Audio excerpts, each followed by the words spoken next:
Right, here we go with another video. We've got a brand new addition to the gaming pantry, a gift from somebody. I've got an event to mention which is coming up later on in the year. I've talked about it before, but I'm going to talk about it again. What else we got? I've got a film to recommend to you, just the one this time. Comment about some gameplay videos I've done recently, and non-alcoholic cider. Well, what a mix that is. What can you do? Anyway, in true Generation Pixel style, it's coming up right after these.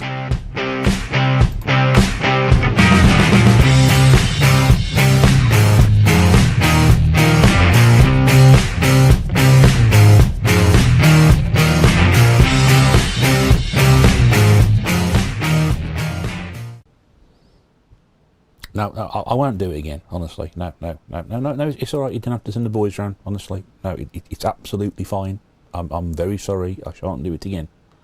Well, I can't promise I won't do it again, but I won't mention you by name. Yeah, okay, all right. I'll call you the new. Yes, hello everybody, it's the Retro Bear in the Gaming Pantry. Yes, sorry about that, Generation Pixel on the phone with a cease and desist order. Yeah. Not often I get phone calls about it, letters yes, but phone calls definitely not. Anyway, good afternoon, good morning, good evening, good day, wherever you are, and welcome back to another video. Slightly different, in fact there's no gameplay in this. Have you noticed? It's good, done it? Yeah. Dropping one of these in every now and again to remind you that this is how the foundation of this was born. It's not all about gameplay. I'll talk about that a bit later on. So like I said, got a lot to get through today, which is really weird because I've got absolutely nothing to talk about. How can you have that much to talk about and nothing to get through? I don't know. Anyway, hope you're well since the last video, and thanks to everybody who's been watching and all those new joinees recently. Again, get to that a bit later and talk about it. But let's talk about a gaming gift. And rather than make your way to the very end, I'll get it out of the way first of all. Yes, completely unexpected this one. I'm going to move this receiver out the way to my pocket because I'll knock it off the chair if I'm not careful. Yes, so anyway, I got a message from my good friend Gordon at Gib84. When was it? A couple of weeks back. And it's one of these cryptic messages that comes through every now and again, like, you know, I'm going to break your legs. Or stop doing that. Or keep your eye on the post. All three sound quite threatening, don't they, really? And it was the third one that actually caught this time. Keep your eye on the post. I thought, well, what does that mean? Well, I know what that means, but yes, I had to put Mrs. Bear on post alert. And Gordon mentioned we'd had a conversation about this months previously. You know, at my advanced age, I can't really remember a conversation I had this morning, let alone 5 months ago. But we must have talked about it, and the message that sort of come back after I'd received the item was, oh, you know, we spoke. It's only been 6 months or so, but finally got it to you. I was like, okay. And I must admit, I had absolutely no idea what it was. And lo and behold, it arrived in the post. So I'm not going to waste any time. I'm going to show it to you before I knock everything else off. I'll put it out the way over here. So this arrived in a post for me. I'm thrilled to get this, I really am. And I should say this, Gordon, this is right up there, mate. This is possibly the most... I mean, I've had a lot of stuff sent to me over the years. You know, through kindness and people just thinking it'd have a good home here, and you know, great boxes of stuff have turned up before. Now I think of the stuff that Claire's brother gave me from a friend of his because he wanted to go to somebody who was a collector.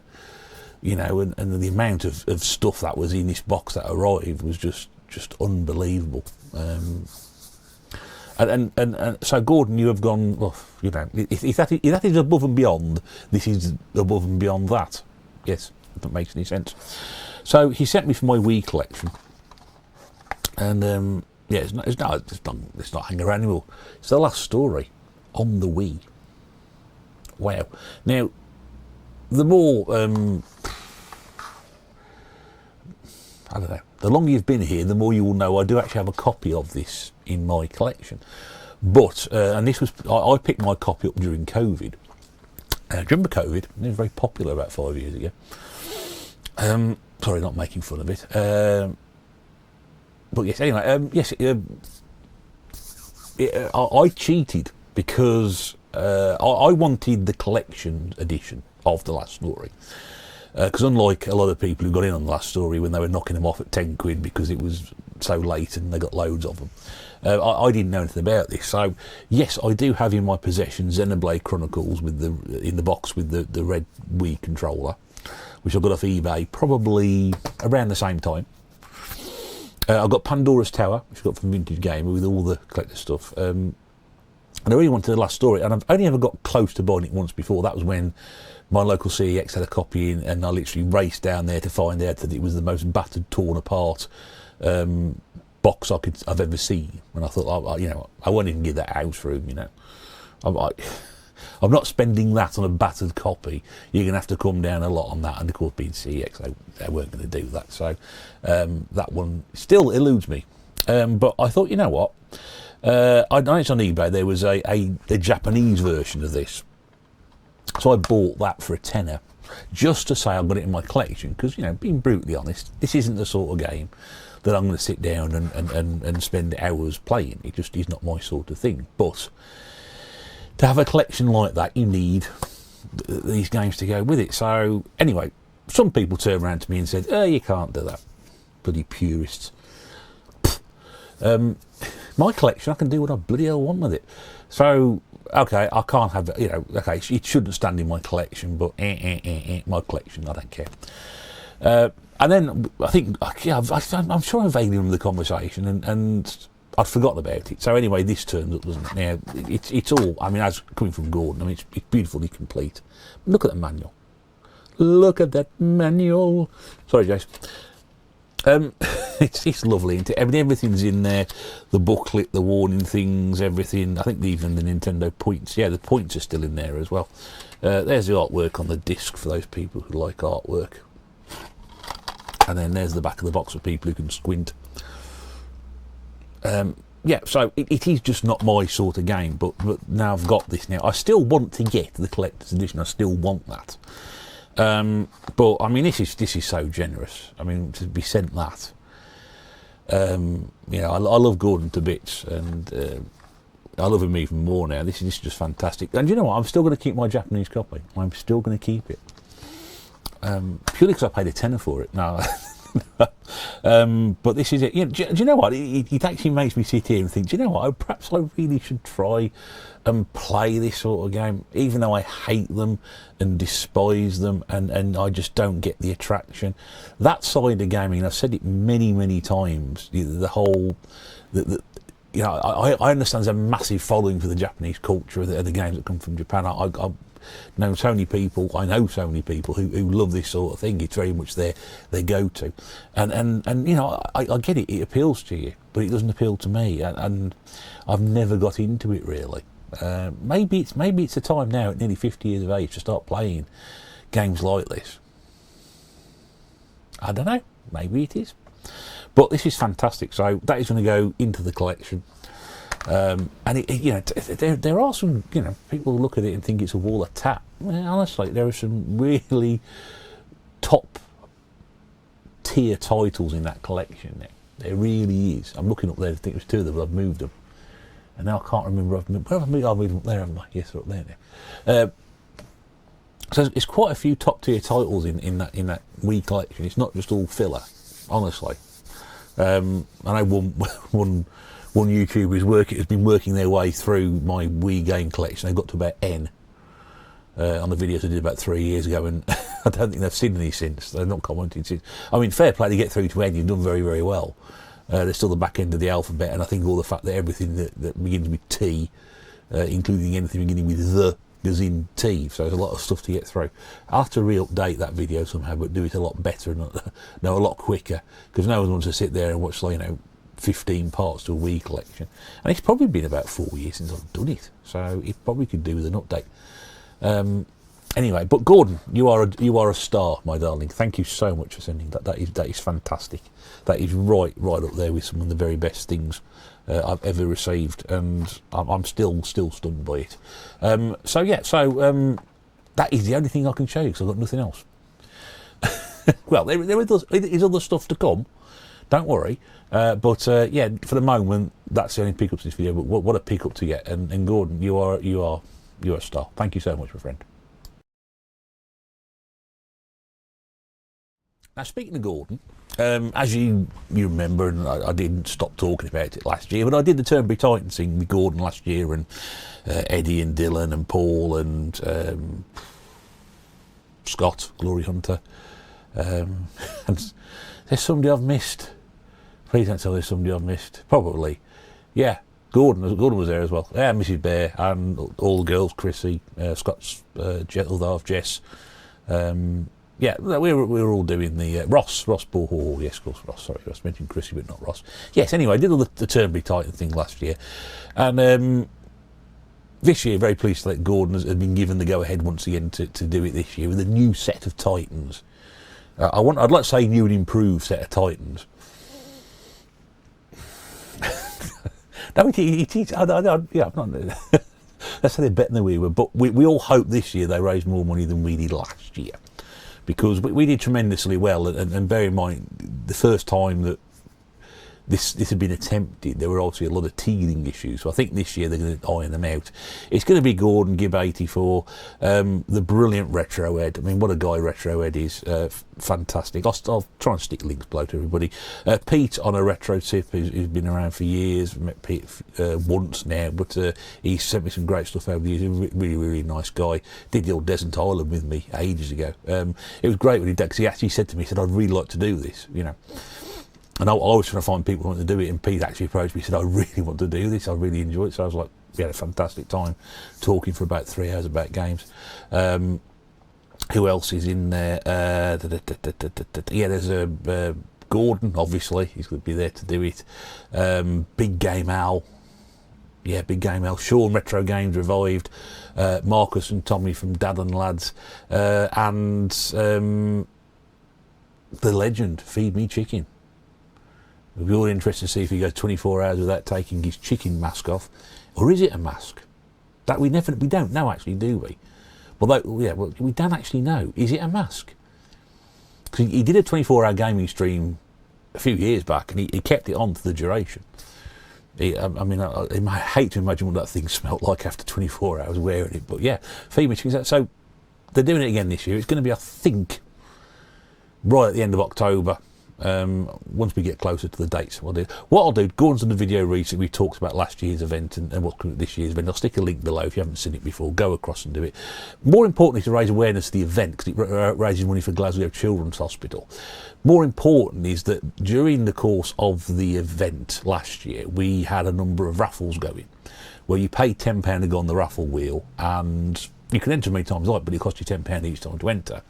And you can donate normally. You have to donate to the raffle. But people from all parts of the world, yes, all parts of the world, donated items for the raffle.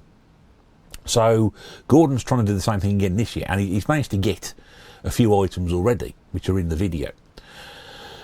So if you've got anything that you'd like to donate as part of this raffle, you can get in contact with Gordon, and he'll be very happy to talk to you about that and do it. Honestly, we've all got bits of stuff, you know, not saying, you know, bits of rubbish, you know, not, you know, none of this I'm clearing me cupboard out stuff.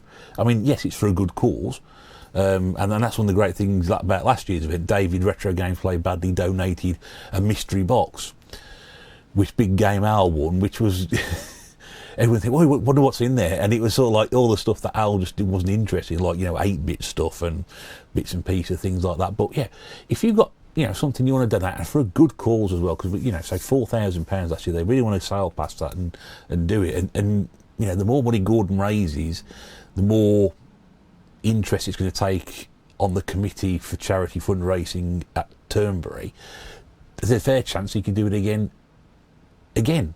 Next year, possibly. Who knows? And, you know, there may be another set of Titans. It might be the best of the best. Who knows? We just do not know how it's going to go. But the most important thing is to support the event when it comes out. And if you have anything that you'd like to put into the raffle, that you'd like to donate, but, you know, you're feeling generous, anything at all, get in contact with Gordon, see what he can do and sort something out. Now, I mean, last year I said all over the world, Mrs. Bear got some of the traders in the Black Country Games Fair to donate stuff in there. She donated a modded mass system too, which I think ended up with Geordie Slasher. There's an American NES. There was the picture that Jen from Retro Rivals did, which Gordon Gordon won. If you look in the video, is the picture in the background. It's the Final Fantasy picture on Gordon's door in the background in his video. If you watch it, that's what was sent over from Jen. Fantastic, you know. So yeah, get in touch, do help out. I'll talk more about it as we go along. Watch Gordon's video for more information about it, and support the lads. And honestly, it's a fantastic thing to do, and well worth your time.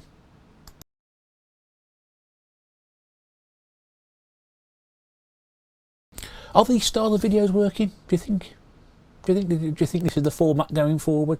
If I haven't got a lot to talk about, do a little video like this with 4 or 5 different segments? I don't know. Yeah, it's been a strange few months because I've not really gone anywhere and done anything. I've been trying to save the pennies a little bit after a very expensive start to the year, which I'm happy to say. I've now got back what I spent earlier on here, which is great. It's not been a particularly interesting start to the year. Here we are at the end of May nearly, and we've gone nowhere, done nothing, and but yeah, I've not added an awful lot. People send me the odd bit and piece, as you've seen earlier, but I've not been to a game shop now since, well, I said the Black Country Game Fair was in February, wasn't it? I think that's the last time I think I did anything gaming related. We talked with a little message on our WhatsApp this morning, on the TMB WhatsApp about, you know, I think Sean was mentioning he was feeling a bit sort of out of lost the old mojo a little bit, and Pete Fighter mentioned that, you know, he lost a little bit, and I said, well, I don't know where I sit on that. I said, because I'm not really buying anything, but I'm playing more games than I ever have done before. I've played more games now than I had played last year when I was playing more in 24. Work that one out for yourself. Which is why you will notice there was a Nintendo 64 in the caption. Was there a caption? Yes, there was at the start of the video. Yes, you've seen that. Very good. There's also a Wii game poking out the top of it. How many people have actually put in the video, what's this amazingly strange Wii N64 combination you're holding in your hand? No, it's nothing. Just got the Wii game at the back of the N64. Anyway, so I'm talking about gameplay videos. Which is which is not what you associate my channel with, gameplay video. Oh, actually, me, it's all with gameplay videos. But I don't know what it is. Firstly, a massive thanks to the wonderful Joe Gaming Girlie, who loves my gameplay videos. I don't know why she does, but she does. She loves them. But she mentioned me in a video and put a community post out about it. And the fabulous Retro Red Steve, who also did a community post about my Road Rash PlayStation 1 challenge video as well, which was very nice of him to do. So I don't think anybody saw the community post, but it was good of you to do that, Steve. Thank you. I'm glad you enjoyed it, mate. It was yeah, that was not a nice game to play, that one. I did actually find my Road Rash 64 cartridge yesterday, so I might do that, but I'll talk about that in a second. But yeah, I did some gameplay on some Game Boy videos via the Super Game Boy games via the Super Game Boy, and I had a lot of fun doing it. And you know, I put a gameplay video up, and if they get 100 views overall in total, I ain't really bothered. If they get past all the rubbish I did when nobody was watching all those years ago, that was fine. And the last video I put out, which was Gauntlet 2, was in danger of becoming my least watched video ever. And then all of a sudden, I don't know what happened to it, but it went from doing 40 views in the first 24 hours, which is the point where you think, why am I even doing this anymore? Within 2 days, it shot up to about 900 views, and as a sort of bottom out somewhere in the low 1200s, which is sensationally ridiculous. And I don't know why. Somebody somewhere must have mentioned it or pointed it out. I don't know where it is, because usually you get a link, don't you? Someone's mentioned it somewhere or shared it somewhere. I don't know where it just was like shot. And a lot of new people subscribe to the channel as well. So if you're one of those new people who did subscribe and are now about to unsubscribe, thanks for sticking around for a couple of weeks anyway, it's appreciated. Yeah, it was amazing, and yeah, I just couldn't fathom it, just could not work out why this video had sort of shot through the roof like that. I've had a couple of videos do that, but I mean, obviously very little. But, you know, I ain't really fussed about the numbers and stuff like that. It just, you know, they take off like that, great, I don't know. But there were a lot of new people commenting, which is something that hasn't happened for a while, so it's quite good. So I thought, well, I'll just carry things on. So, yeah, I've got the old N64 out. I'll show you the old N64. I've actually got 2 out at the moment. So that's the one I showed in the caption. It's a slightly dusty one. I don't know, it probably needs a good clean, actually. This is the one that sits on the shelf down here. And I had a few problems running some of the cartridges yesterday. So what I've done, I've swapped out the old, not the expansion pack. I know now. Thank you for that. Because I thought they've got expansion packs, but that needs to be in there for the N64 to work minimum, regardless of what the other one does. And I've got the other one down here. I've transferred the expansion pack into that one. It was working absolutely fine. So I'm going to work my way through some N64 stuff, because contrary to popular belief, most people hate the N64. I quite like it. It's always been a machine I've always wanted to get on with more. And I didn't realise actually exactly how many cartridges I got. I've got quite a lot. I've just got a handful I just pulled out the cupboard here yesterday. And these were just fronts. We got Lilac Wars. I mean, I don't know if there's any common, any common stuff. Wave Race, great game, that one. Nagano Winter Olympics. So you can see, you got the Sublime 3. I'll just show you this one. Oh, these two here, because I've got them handy. Donkey Kong 64, which I had a quick go at, and that was, that was annoying. And then Star Wars Rogue Squadron, which I played quite a bit of yesterday. I was quite getting on with that. So I'm going to probably do a few, not just these ones, because I've got others, but I'll probably do a few N64 gameplay videos as well, going up. But yeah, so yeah, I'm quite enjoying doing those. But yeah, so whoever or may know the story what happened to the Gauntlet 2 video, thank you very much indeed. It was a nice surprise, that, because I do enjoy doing them, and I know that they're limited in terms of appeal to people, but they were fun to do, and certainly playing Game Boy games now on the Super Game Boy is really the only way I can do it. Can't sit there with the screen going like that, it's just impossible. But yeah, to have the Super Game Boy and be able to put stuff in there, and if I can get into the cupboards, I could do more. So there probably will be some more Game Boy games to come at some point in the future, but I'm going to switch to the N64 now and give that a go with this horrendous pad. Though I do know, so quick story about this, very, very quick, just me and the N64 pad. I hate the damn thing, it's horrible, nasty, worst design controller ever.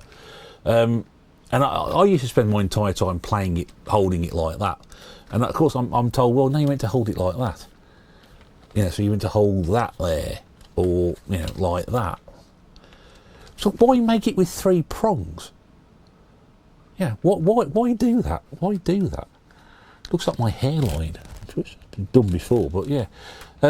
Yeah, so anyway, I've got to try and get on with that thing. I've also found as well, amongst the recess of the gaming pantry, a rumble pack as well, which is essential for this sort of thing. And luckily, I'd found there were no batteries in it either, which is brilliant, because usually I tend to leave the batteries and everything.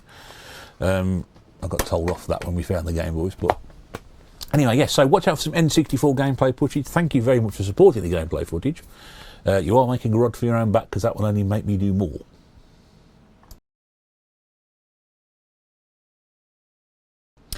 So I did some reviews, film reviews, back at the start of the year, and because the American college football season finishes in January, February, that tends to free up my Saturday and Sunday nights now, because usually Mrs. Bear has got plenty to watch, so she can amuse herself on the laptop, and I can sit there on the big telly. That doesn't sound right. It's, oh, you nasty so-and-so. But no, she insists on watching it on a laptop with the headphones on. I don't know. She just does. It just does. But now, of course, that's finished. I thought, well, my Saturday nights have become free. And Sundays. Although I tend to do I tend to record a video on a Sunday. So I tend to record a video on sort of Sunday afternoon, and then I'll put it together Sunday evening, and then we'll upload them for going out in the week. So that tends to be my Sunday, and then Saturday just tends to be Saturday night. I'll come up and play a few games, or I could watch some films, and that was the idea. But I never actually got around to watching any more films than I've seen previously. But I did want to mention one film I did watch for anybody who would like to see that sort of thing. Now, the only way I can describe this film is really, it's like a live-action Looney Tunes cartoon. It's mostly silent, in terms of there's not a lot of dialogue. It's in black and white. I can see most of you sort of going, turn this off. But your ears will prick, possibly, when I say that the film that I'm going to be talking about right now is going to be right here, and it's called Hundreds of Beavers. Ah, that got your attention, didn't it? Yeah. Yeah, you were falling asleep there. You're about to go off and watch somebody else. No, Hundreds of Beavers is a film I'm recommending to you. I only found out about it six months or so ago, and someone described it exactly like that. So I managed to locate a viewing of it. You know what I mean? And yeah, it was everything I thought it was going to be.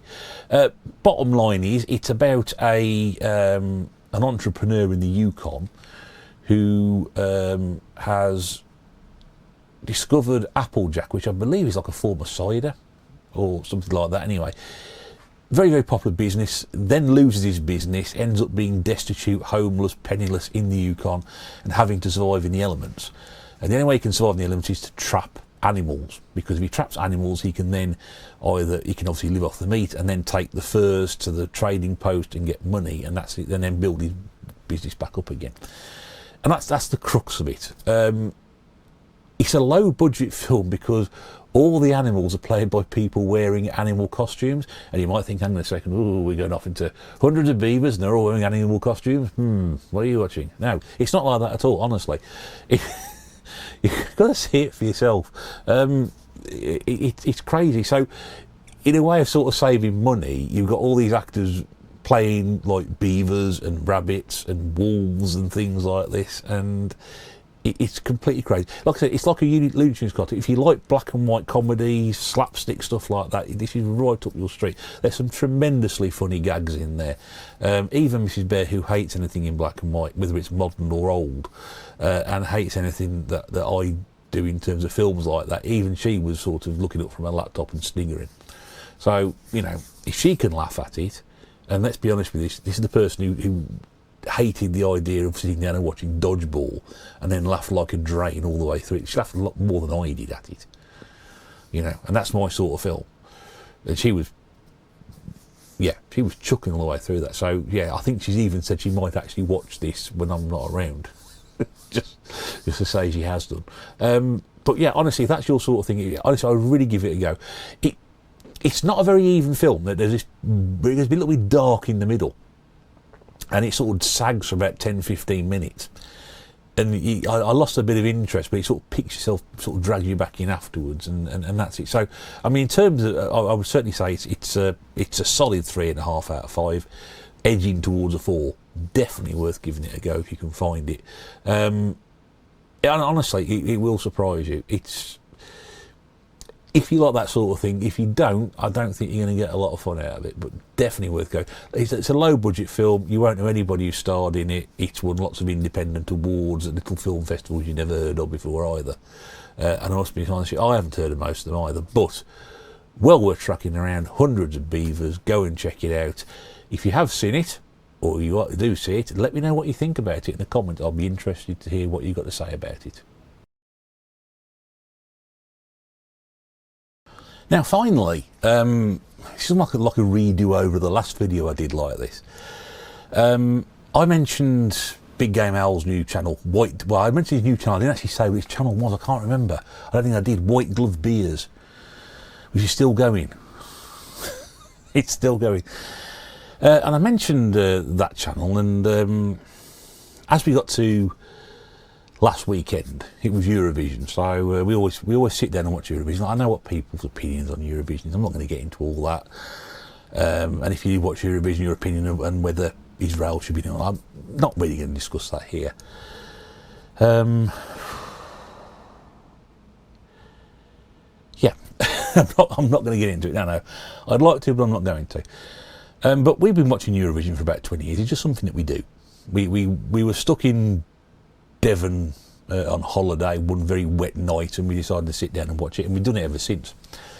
Very much a thing of ours now. So I always run out and get supplies for it, as you do, and yes, we had a reasonably enjoyable night in front of the television. And yeah, Claire wanted something to drink, so I've got some stuff, and I thought, well, I fancy a drink. Now, I don't drink. Well, I'll say I don't drink. I have the odd drink here and there. And when I say the odd drink, I mean the odd drink. I just don't like doing it now. And I've been sort of championing non-alcoholic, low-alcoholic drinks. and people know about that. I mentioned them before, and I thought, well, you know, I found that's what we got now. Was it a warm day on? No, it wasn't overly warm. But I thought, you know, I'll get a cider or something like that, and let's try something I haven't had before, because I've had the Copperberg non-alcoholic lager before, non-alcoholic cider before. They taste like fizzy pop, which are great, you know. And I thought, well, I've had a cider before, which hasn't been too, but I can't remember which one it was now. I thought, well, I tried it. I haven't seen these before, so I picked up a 4-pack of these. Now, just before I show this off, I'm not being paid to talk about this. This is not a paid promotion. No one is stupid enough to give me free items to promote, and nor should they, unless they're Rolls Royces, Rolexes, Learjets, and yeah, and manufacturers of Kylie's wine, non-alcoholic wine. I quite like some of that, but anyway. So I picked up a 4-pack of Thatcher's Zero, which is cider. And I'm not overly impressed. Yeah, I thought I didn't start drinking it till late, and I thought I'll open it up, and the initial smell off this, because I was trying to get an idea of the aroma, because with some of the lagers, for example, like the Moretti or the Budweiser, is immediately it smells like that drink. It should smell like it should do, and they taste like it should. Honestly, you cannot really tell the difference unless you know the alcoholic undertones that you're looking for. If you're just looking for it to smell and taste like lager, congratulations, you found 2 really good ones. The Heineken one is got a nice taste to it, but it smells a bit chemically. And I've had that on tap, and this is the smell I get off this immediately. It's like fake smell of yeast, which is really weird. So I'm sort of drinking it, and then you sort of drink it, and it's like not a great taste to start with. Then the cider taste then comes through, and then you're left with like a strange aftertaste. So this isn't great, I must be honest with you. I've only had one of these, and Mrs. Bear has sampled the other 2, so I've still got one left to finish off. But yeah, I don't think I could recommend that if you're into it. Now, I'd like to talk more about this sort of stuff if I can do, but me and Al mentioned that it might be a good idea one day for him to do a stream where I'm on it and he's drinking alcoholic drinks and I'm drinking non-alcoholic drinks, and then he gets more and more drunk and I get more and more sober. I don't know, but that might be an idea going forward. But yeah, I'd like to talk more about these sort of things, because, you know, this is a very, very on-trend thing to do, and that's not the reason I'm doing it. Honestly, it is not the reason I'm doing it. You know, I'm not that sort of person. But yeah, I was really disappointed with that. I mean, it wasn't overly expensive. I think it was on an offer in Tesco's. I think it was a pack of 4 for $3.75, something like that. So it was quite reduced, and a lot of this stuff is very expensive. I went down there with the intention of buying some Leffe lager, because I noticed they got a 6-pack in there in the week. I thought, I'll grab that. Now, usually a lot of the lagers, particularly so the Moretti Stella, which they had sold out. I was going to try and get some Stella, they sold out of that. Those sort of things, they tend to come in the 330 millilitre bottles, as opposed to the full, 440 or pint cans. And the Leffe ones came in 250 millilitre bottles. I thought, pfft. And the price of those, I think it was working out, it was nearly £1 a bottle. I thought, that's pretty expensive, that. Just, and it's non-alcoholic lager. I noticed that the Captain Morgan Zero rum was £16 a bottle. Now, they do have traces of alcohol. I mean, this one's got 0.3% volume, you might just see there. So there is some in it, but it's less than that. And they still charge £16 for non-alcoholic rum? Seriously? Wow. I don't get that. I really don't get that. So these realistically should be more cheaper. Yes, you have to whack things like more sugar in it and to try and give it a sweeter taste to it, but yeah, this one misses the mark by quite a considerable margin, just because it just tastes very nice. Like I said, I've tried the Copperberg. The Copperberg mixed fruits is by far and away the best tasting non-alcoholic cider I've had, because it tastes like Ribena. The strawberry and lime one, not so nice. They've missed the trick on that one. I don't know what's happened to it. It's just not nice. To be fair, those fruit ciders tasted like pop anyway and I've had them alcoholic. But yeah, that's good. So if I just come across anything more like that, I'll drop them in and I'll talk about them briefly. Well, if you've tried that, or you can recommend anything, I know some people have recommended to me certain brands and whatever over the years, which I've completely ignored. But feel free to do so. And that's what the comment section is there for. Let me know. And indeed, anything you've seen today. Anything you've seen today. What a generous guy Gordon is. What your thoughts are on the Turnberry Titans and whether they can crack the 4,000 barrier this year, and anything that you want to talk about in terms of, you know, sending a raffle donation to Gordon, get in touch. Obviously, there's the N64 gameplay videos. There's hundreds of beavers.